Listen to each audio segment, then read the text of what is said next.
Je pense que la véritable question, c'est de savoir comment extraire de la performance sur ce segment de marché avec des taux d'intérêt aussi bas. Il est clair que l'investissement classique en directionnel avec des taux d'intérêt à 0,3 ou 0,4% n'est plus question. En revanche, en valeur relative, il existe encore beaucoup d'opportunités. Ainsi, le spread entre le 10 ans allemand et le 10 ans italien est au plus haut depuis le début de l'année, à plus de 140 points de base. Les taux longs portugais offrent également des perspectives intéressantes avec une inflation très basse. Donc jouer ces segments de marché en valeur relative, c'est ce que nous essayons de faire tous les jours avec notre fonds taux réel européen.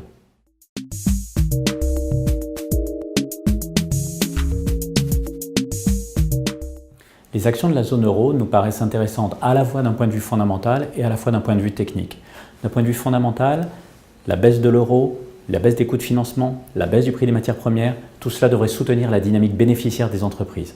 D'un point de vue technique, les investisseurs étrangers étaient sortis massivement de la zone euro l'an dernier. Ils ont commencé à revenir avec l'intervention de la BCE, avec la levée du risque grec. On espère que le mouvement de réallocation pourrait se poursuivre.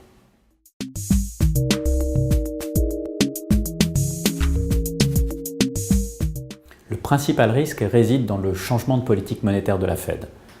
Les données économiques sont très claires. La question n'est pas de savoir est-ce que la Fed va monter ses taux, mais plutôt quand va-t-elle le faire et à quel rythme.